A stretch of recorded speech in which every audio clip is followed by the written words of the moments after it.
Hello, this is Sonia from Sonyas Quilts and Embroidery. It is Monday, August the 12th. I had a request on one of my last videos to do a patchwork stocking. So that is what I'm going to do today. Let me show you one that I have already made. I guess I may have shown this on my Facebook page or something, and everybody wants to know how to make this one's made with a lot of metallic fabrics, the green with metallic and the red with the silver metallic, and all these metallic fabrics, so pretty. But this is the large one, and today we're going to make the smaller size. This one is, let me get this measured, at its longest point it's 20.5 inches long, and at its widest point it is about 14.5 inches wide. So the one we're going to do today, I think, is 12 inches long, and at its widest point is probably about 12 inches, something like that. The bigger the stocking, the more it takes to fill it up. A lot of people don't like the bigger stockings. I mean, I guess if you have one child or just a couple of grandkids, it would be okay. But when I've got 7 grandsons and 3 granddaughters, so it would cost a fortune just to do their stockings. So I do not do stockings for my grandchildren. I may make them a Santa bag this year and put a few of their favorite things in it, but I do not do stockings for them. First of all, the first thing I want to show you today is when you use a pattern often, and I'm talking about one of these little tissue paper patterns like this. It doesn't take long, and you can actually iron these. I ironed this one the other day, and it's fairly flat. But one of the best things you can do to your patterns whenever you buy them is not cut them out. Just leave them in their entirety on the sheet of the tissue paper. I'm not a big fan of the tissue paper because it doesn't fold back like it's supposed to, whatever. But I use this 4mm. This is actually called a drop cloth for painting. You buy this in your painting section of your favorite store. And actually, when you buy one of these, unless you do or have 100 patterns you would like to transfer, then you would only need to buy one of these in your lifetime. So this is what I recommend. Also, you can use the kind of plastic. It's clear. This is a little cloudy. I've cut off a small piece here. This is a little bit cloudy. Still works fine. But you can also buy the 4mm plastic over in your hardware department for people who have got windows that are drafty in the wintertime. They cover those with that 4mm plastic, and a roll of that will last 2 people a lifetime because it is very wide. This 4mm for paint drop cloth is probably about, well, let's see, it is about 38 inches wide. So for most people, that'd be wide enough to cut just most any pattern. But if you want to use the 4mm window covering plastic, that's fine too. It's probably a little bit more expensive than this, but not much. And for as much as you get, it's worth it to get it. And if you like the clear, I've got to go over to my machine and get a Sharpie, and I'll show you how to do this.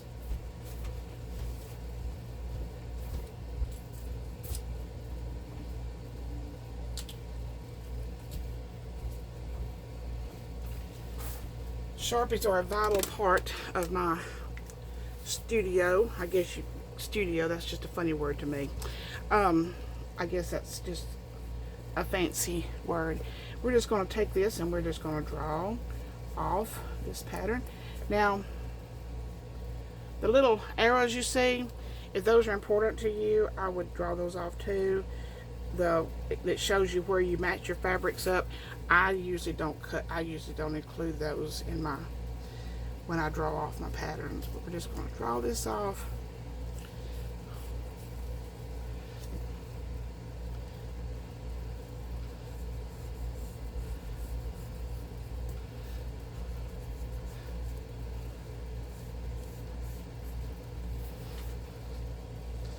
just like this.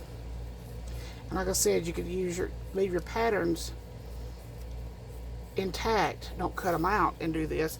This is also a wonderful idea if you make children's clothes or anything like that, and a pattern comes and it's a size 12 months to a size 6, and you don't want to cut it out.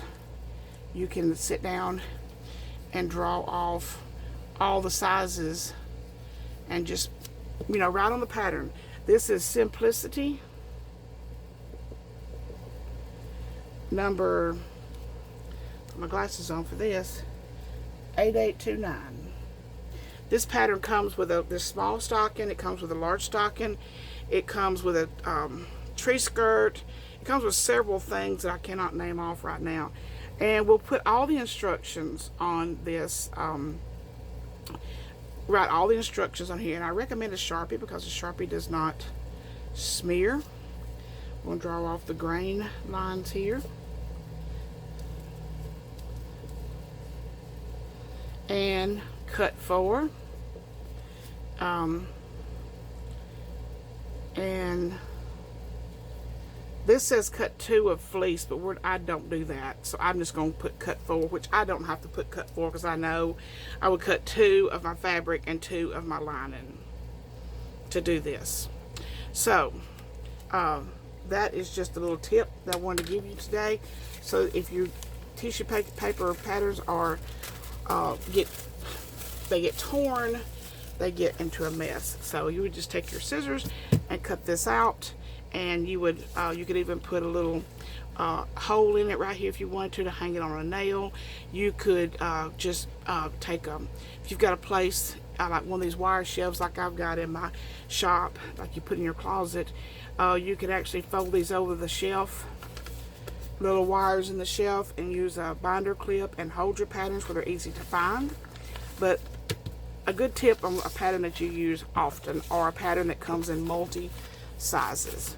Okay, what I have picked, I have got some different fabrics today. Well, I've got 2 laying right here, and I've got some more that I've already sewn together. But what you would need to do this is at least 2 different, the stocking I showed you had 3 different fabrics. Today we're going to do one with 2 different fabrics. This is like a retro Christmas fabric with the old-fashioned look, and you can fussy cut this too. It's got the old-timey looking reindeers, and it's and I love retro type stuff that reminds me of my Christmases when I was a little kid. And then just another, you can use a coordinating fabric. You could use solid red, you could use the red with a metallic, you could use a pink. Just, you know, coordinate your fabrics for your patchwork. These are cut at 5 by 5 inch squares. Okay, now we will take our patchworks, and I've already sewn them together. This is what it looks like. For this particular pattern, for the Simplicity 8829, you would need to sew 2 rows of 3 blocks and 3 rows of 2 blocks, and then you iron them, iron your seams down, go back, and then just do the checkerboard type design. And but you need to make sure when you're putting your patchwork together that your pattern is actually going to fit onto this. And actually, with it being the straight grain going this way, so the grain going straight, it takes, I could have done it without the third. I don't know why I sewed that third one on there, but 2 of the 3 block strips, and then 2 block strips, and then do them like a checkerboard. And if you put one right here, you're just wasting a block. So I just did mine, and I could have left this one off. I don't know what I was thinking. But anyway, we're going to, I've chosen this fabric for the back of the stocking. You could do a patchwork on the back also, but when you do a patchwork on the back, it needs to be a mirror image of this one. So you would do your small blocks would go on this side, but this will be the right side of the stocking. You'll see what I mean whenever you make one. It's kind of hard to explain, but you would need a mirror image of this one. So this one, where it's right sides up, you would need it to be where the toe is here, and then the long part of stocking is back here. And so when you put them together, you would have right sides together, and the toes would be going in the same direction. All right, let's do our stack. We've done this before with the other stocking that I made. Basically, we're going to put this together exactly the same way. Going to lay our right sides together. No. We're going to turn this the other direction because we want the right sides together.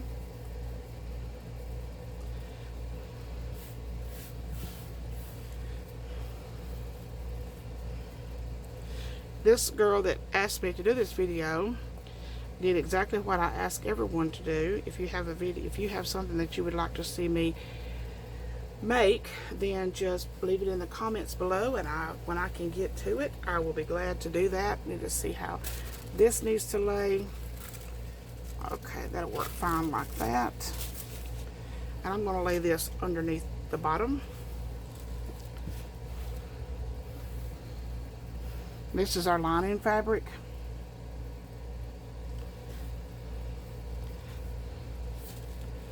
And just make sure that we've got, when this lays on here, and I like my stockings to hang to the left.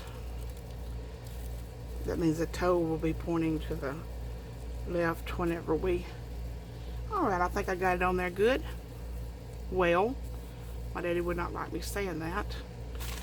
He likes proper English, and I should not have said it. I should have said I've got it laid on there well. He had been here, he would have corrected me on that. All right, let me get my. I've got like 50 pairs of scissors, and never a pair to be found when you need them. I use pins very little in my work, very rarely, but holding down a pattern is one time that I do recommend using pins, but just not very many.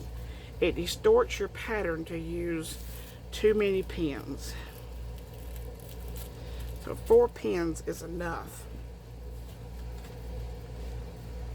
Now with the plastic pattern, you could actually just draw this onto your fabric if you want to. I've got some of my applique patterns that I use often that I do not use on my embroidery machine. I use them, do the freestyle applique on a regular sewing machine, and they're made of a thicker fabric, a thicker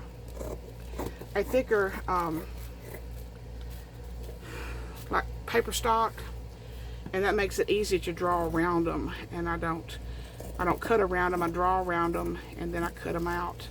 And then we put them on the fabrics and sit down at the machine and do about 50 or 60 of them before we quit.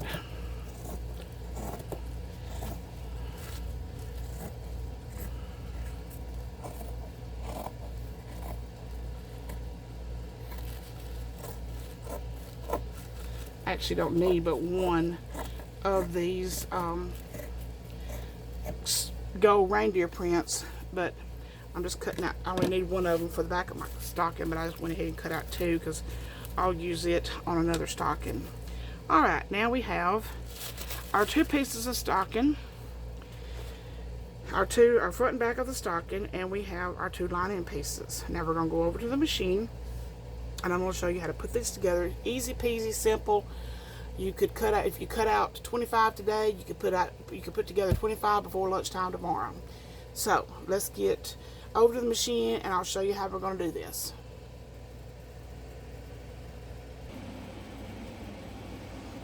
Okay, here we are at the machine. First thing I'm going to do is take one of my extra squares that matches my stocking, and I'm going to fold it in half because that's way too much fabric, and I'm going to cut it down the middle. Now you can take this to the iron if you want to. It's not necessary. I've done this a cajillion times. You fold it both sides toward the middle and then fold it again. And I don't have white thread on my machine. Red thread on my machine. White thread will work, and it's easy for people to see what I'm doing when I use a contrasting thread. And there we have our hanger. That'll be just about the right length. So your hanger needs to be cut, if you're just cutting a hanger, about 2.5 inches wide and 5 inches long, and that will give you a perfect size hanger. Lay that aside for now. Take our now a little note, a little helpful hint here. When you're making your own fabric by patchworking by patchworking fabric together, whether it be blocks or strip, cutting strips or whatever. To do this, you will want to use a smaller stitch, because whether you're razor cutting or scissor cutting, you're cutting your thread right down to the quick. So it will easily come unraveled if you do not use a smaller stitch. So that's just a little tidbit of information there on if you've been doing sewing projects that you had to cut, like razor cut or subcut after you have actually sewn things together. It's just a good idea to I got a little close there. It's a good idea to use a smaller stitch, and it may still unravel a little bit, but not near as bad as if you used a longer stitch.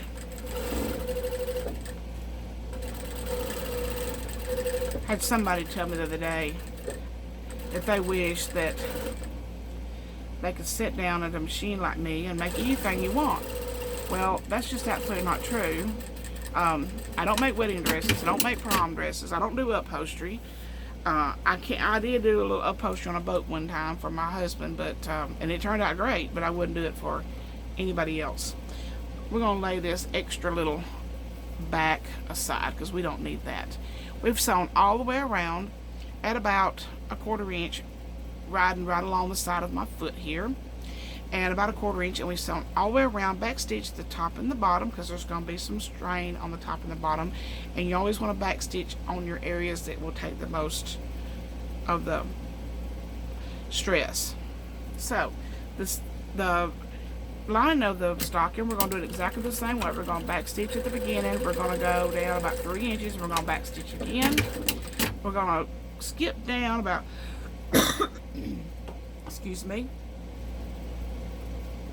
We're going to skip down about 4 inches, and we're going to backstitch again, and we're going to sew about exactly the same as we did on the outside of the stocking, about 1/4 inch all the way around.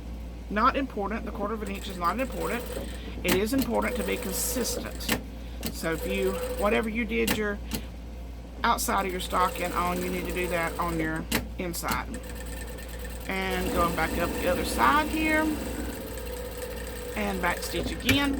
Now, typically on corners, you would take your scissors and clip around the curves, not corners, but curves, to relax those curves. I don't do that. I just take my scissors and I just cut it close, not too close, but kind of just trim off. Don't cut your stitches by no means, and just kind of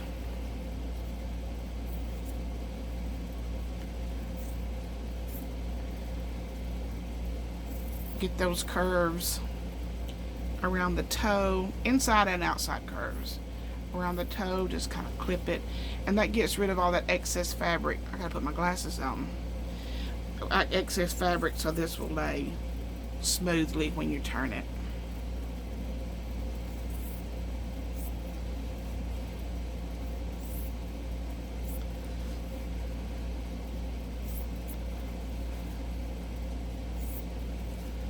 And on the top of the toe, when it curves back in, that's a really crucial point to get that trimmed.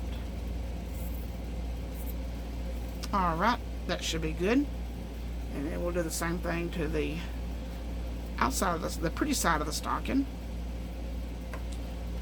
Just kind of trim those curves Not too close because it will come undone. This is not a wearable item, so it won't take as much.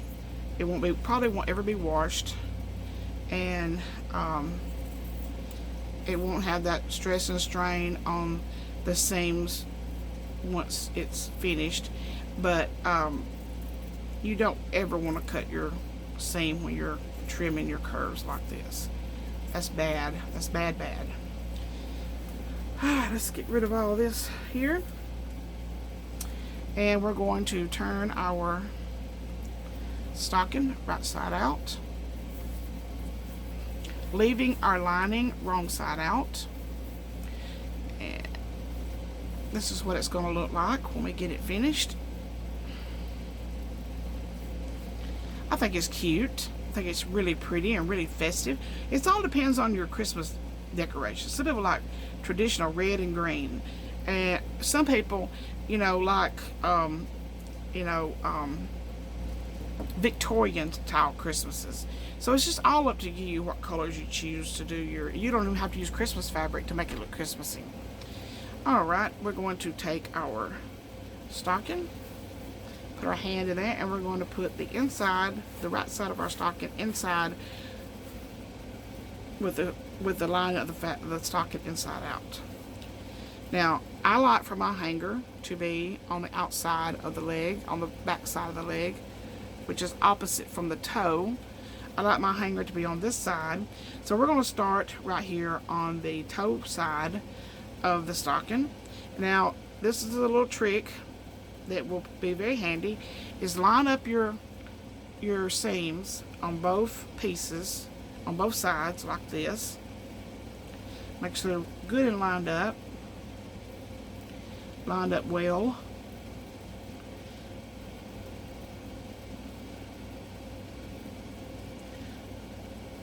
And we're going to hold it just like this. And if that you see no slack on either side, no slack on the lining, no slack on the actual stocking, then you're good. If you do see some slack on either one, if you see a little slack on the lining is just a hair too big. So just, so sorry. I felt so bad last week. I feel a lot better this week, but it's left me with a cough. If you have slack in your lining, then you would just peel away your stocking like this, take your lining back to the machine, and just sew in just a little bit further into your lining, and then try this trick again. And when they match up, you're ready to go. And since I'm going to put my hanger on the opposite side from the toe, I'm going to start on the toe side.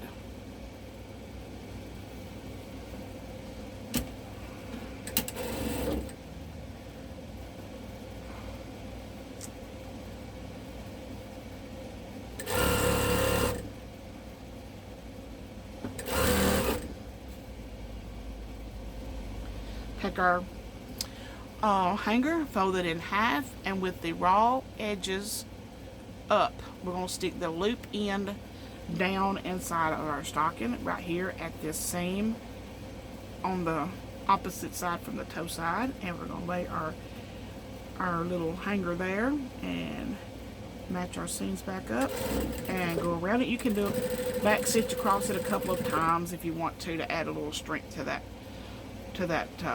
hanger. And back around we are. Now, the little hole that we left in the side of our lining, right here, we're just going to start pulling our stocking out of this hole. Just like that. There pops up our little hanger.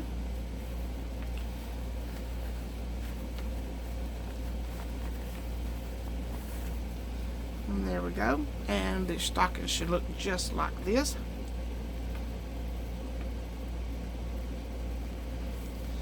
With your right sides both showing. Let's pop this heel out a little bit. Right sides are both showing. And that means that when we turn it, the lining to the inside, we have no visible seams. put that lining inside there is take our fingers and kind of spread it out inside. Just like that. And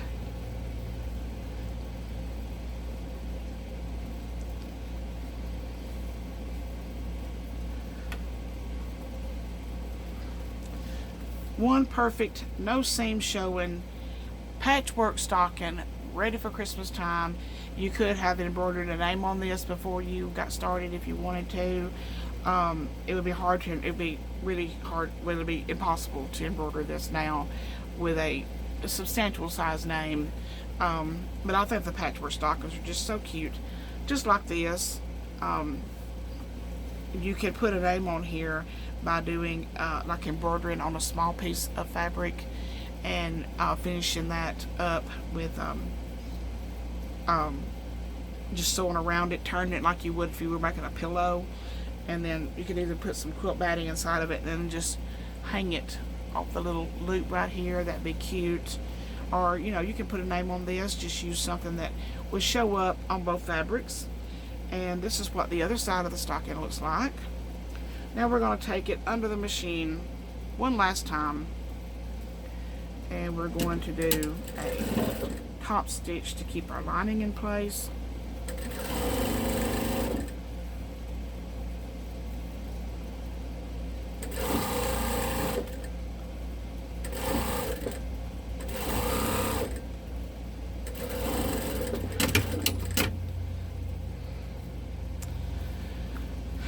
And there we have it. You can use it either direction. You can do patchwork on both sides. It's totally up to you. Hope you've enjoyed this video. Now I'm going to start including in my videos a little short story about where I came from and how I got here. And I have not arrived yet. Now I will never arrive, no matter how old I am. My daughter was talking last night that she would like to look back when she's 40 years old and say that she did something. She don't want to wake up when she's 40 and realize that she's just been working her whole life and she never accomplished anything. I said, well, when I'm 60, I can look back and say in the last 10 years, I have made 6,000 quilts. But, that is a huge accomplishment, and I'll be proud to say that. But, I came from very, very humble beginnings, and I'm still in very, very humble now as an adult. My mother's parents, and we called my grandmother on my mother's side, we called her Big Mama. She was not big at all. She was about 5 feet tall, if that. She had to buy her shoes in the children's department because she had tiny feet. My grandfather, we called him Papa, and he was blinded in his early 20s, and they had 5 children. My mother was absolutely smack dab in the middle. She had a brother and a sister older than her, and a brother and sister younger than her. My Big Mama used to like to sew nylon. She made some quilts and stuff, but she used to sew a lot of nylon. She made women's panties, and she made women's gowns, and she even made some house coats out of nylon. And she also made men's underwear out of nylon. And any man that ever wore them loved them. Wouldn't wear anything but those nylon underwear. A lot of men said, never in a million years would I wear nylon underwear. But the men that did wear them liked them. So a lot of Christmases, for Christmas every year, we would get, she saved her toilet paper rolls all year. And then she would, at Christmas time, it looked like we were getting like this Tootsie Roll, big, huge Tootsie Roll wrapped up. But it was a toilet paper roll wrapped up, and inside that toilet paper roll would be a pair of panties. And that's what we would get for Christmas. A little disappointing for a child to get a pair of panties, but that's what we got. And looking back now, very fond memories of getting a new pair of panties every year for Christmas. Then my daddy's side of the family, my grandmother was widowed in 1955. My grandfather died by his own hand in May of 1955, actually just down the hill from where I'm sitting right now. my grandmother owned this property, and the state came through in the early, he died in 1955. The state came through in the early 60s and says, we're going to make this a 4-lane, and this is how much we're going to give you for your house. So she took the money and she moved up the property, up the hill, and she built a new house. But the year before I was born, just 2 bedrooms, 1 bathroom. She lived alone. Well, my uncle, I think, still lived here with her at the time. He was the oldest. He was the last one to marry. And he still lived with my grandmother. But after he moved out, she lived alone then for the rest of her life. And she was more into making quilts. She made lots and lots and lots of throw pillows back when you could buy the little panels that had like cows and ducks and chickens, and she would quilt around those things and make those pillows. And she would take black garbage bags full of them, of matching sets of those, to the flea market about 4 miles down the road. Every weekend she would sell out every weekend, and then Monday morning she got up and she made those pillows again. She didn't take orders, but whatever she had, and they would be gone by Sunday afternoon. And so if she was alive today, she would be very interested in what I do. Matter of fact, she'd be a slave driver. If I were to come in and sit down for a minute, she'd say, "What are you doing?" And I said, "Well, I've got to take a break." "Take a break? You've got orders to do. You need to get out there and get to work." So that's kind of where I get my, work from. If you feel, no matter how bad you feel, you go out there and you work, and typically you'll feel better by up in the day. I woke up before with a headache so bad I could hardly hold my head up. But I would just keep moving and keep moving and keep moving.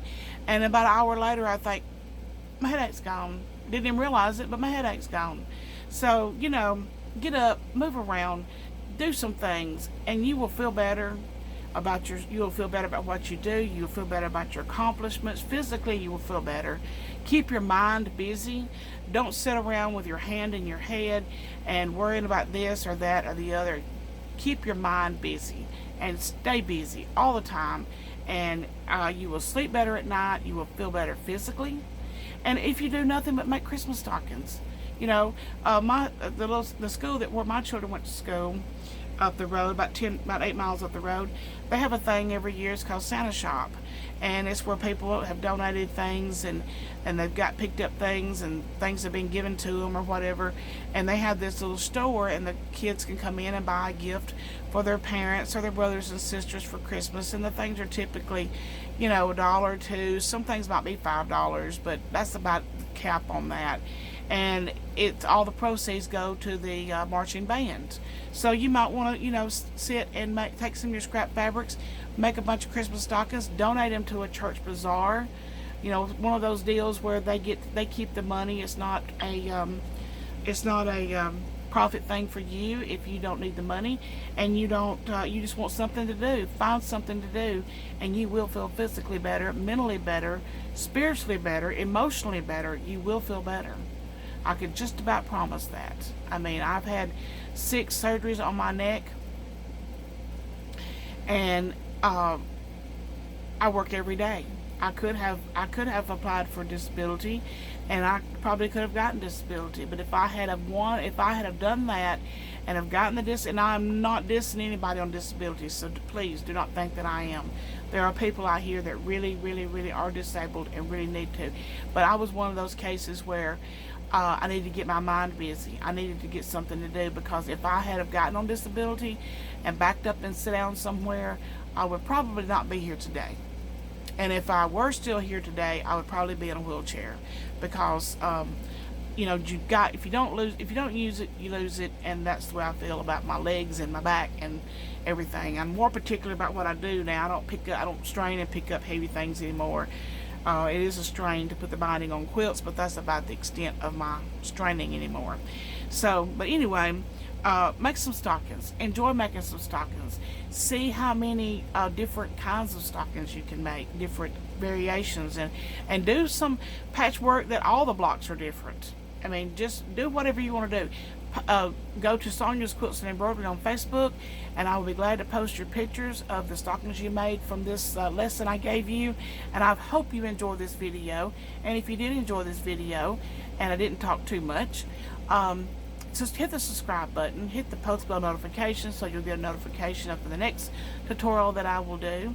I've already got the second quilt that we're going to do in our beginner quilting class, and that will start on August the 20th. Tomorrow we will finish up a 3-week lesson on the basic 9-patch, the simple 9-patch, and we'll finish that up tomorrow. Probably some of the students have already got theirs done, and I hope they will post those on my Facebook page. But yes, you know, watch a quilt class. There's many quilt classes on YouTube. There are I recommend Jordan Fabrics, I recommend Missouri Star Quilt Company, but there are many others that, you know, show you how to do what they do, and, you know, enjoy watching. If you don't do anything but just enjoy watching them, put them on while you're sewing, put them on while you're, you know, doing something with your hands. Work with your hands. I highly recommend it. Thank you all so much, and have a great Monday.